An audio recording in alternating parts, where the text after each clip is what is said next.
Okay, hopefully this will record properly this time around.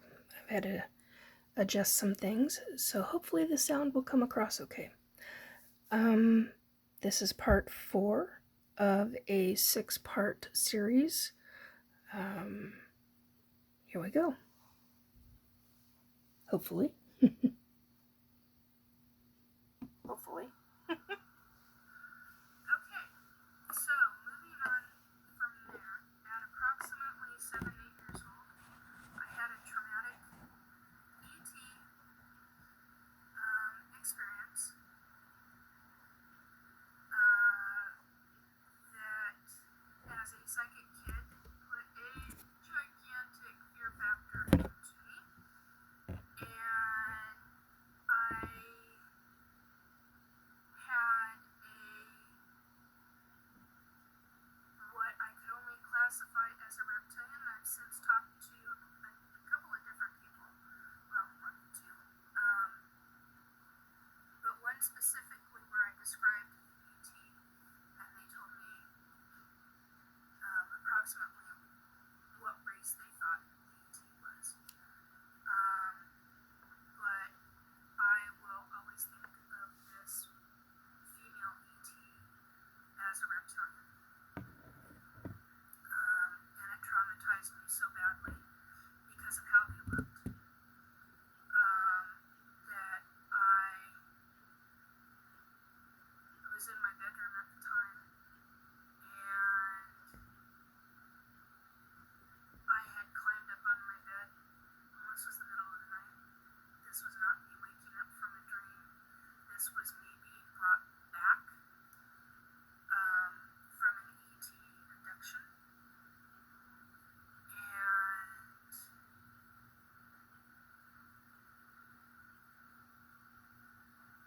no, I'm not going to say that. I'm not going to reveal that yet. I basically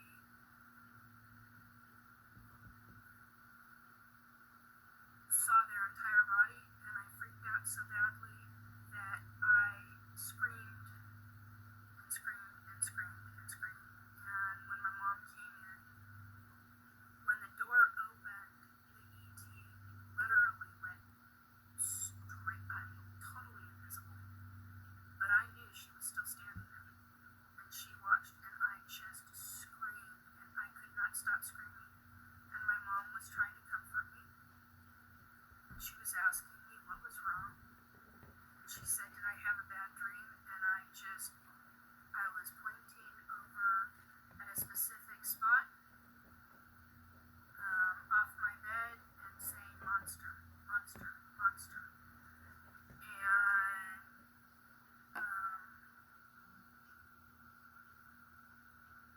which on one hand I'm a little ashamed to say. Okay, so that's where the video ends on that one. The reason why I felt, in the next video I did not say this, but it needs to be clarified. The reason why I feel ashamed about freaking out about how the ET looked was because, hello, different body, different appearance, yet she was communicating with me in a friendly but firm manner. She was not aggressive in any way, not nasty, not mean, was rather gentle. But I do have to say, to an 8-year-old child, ferocious looking.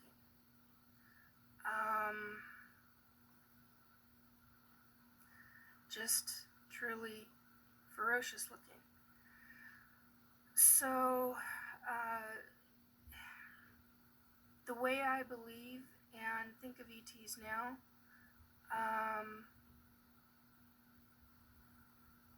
humans need to get over color as an issue. That is so beyond That's small-minded thinking. Based on my experiences with ETs, honey, that ain't nothing in comparison to standing in front of a 7 to 9 foot ET that is very different than what we look like in appearance. Very different. And not all ETs are bad. Most of them, they're really not bad. So I'm going to pause it here, and I will get the next video. Okay, are we back on? Yes, we are. Alright, so we're going to continue on, and it looks like this is going to, I'm going to have to two-part this original video out as well. So we will be going into part 5 after this part 4 is over with. So, and then that should be the end of today's 50 some odd minute video.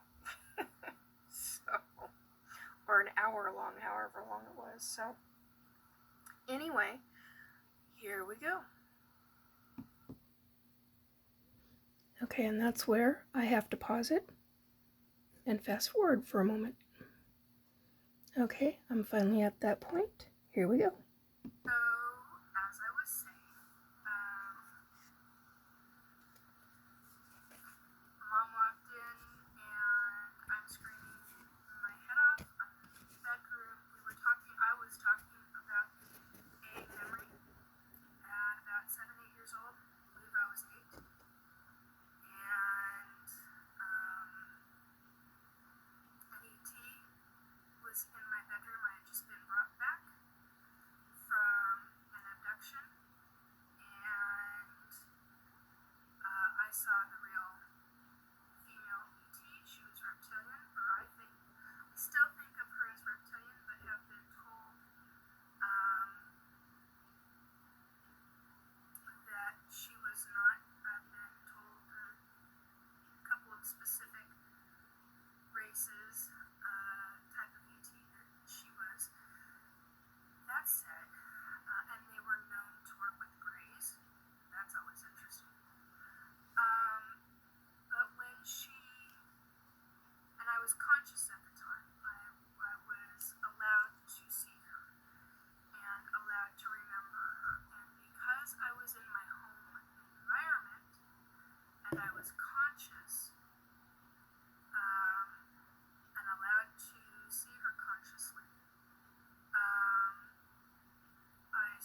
process this for a moment. Something that I've never said anywhere, something that just occurred to me while I'm sitting here listening to me describe this, was that I've never understood, and it literally just dawned on me. It's like a duh moment. It's like, what the hell were you thinking? Duh. During that visit, when she was bringing me, when the female ET reptilian was bringing me back, my room, and this was middle of the night, okay? I'm saying that over and over again because my room was lit up from the outside. I have always remembered that memory as if it were daytime, but I knew it was nighttime. Because when my mom came in, the light was shut off in my bedroom. She had to turn that light switch on. And when the ET was there, my entire room was filled with the brightest white light I remember ever seeing in my life. And that's why I could see her so well when she showed herself to me in my bedroom. And it literally just hit me, one of those freaking duh moments of, oh my God, hello. The light was coming from the outside. It wasn't coming from her. She wasn't glowing. She had a leathery type of skin. Scales, kind of like scales, but not quite scales. I don't know how to describe that. And muscles. Oh my God, the muscles. Anyway, there's more stories that when I was somewhere around 14, this memory started getting triggered back up for me, but being in this room. But I always remembered that room when I was talking to this reptilian ET, that room was completely bathed in white light. It was brighter than daylight light, way brighter than sunlight. Wasn't even sunlight, it was stark white light. Excuse me. And that's something I've never said, ever. I've never said that on any radio show. I've never talked about that with any of my friends, not even my family, or the family that I have told about this. This is one of those, you're hearing this first, because it literally just hit me as a duh moment. I don't even know why. It didn't even dawn on me until now, after all this time. Anyway, that's my frustration. Please ignore the frustration part of it. But yeah, when my mom came in,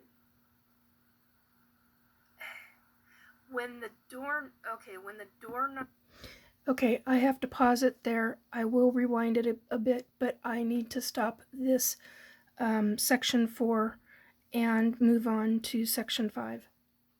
Be right back.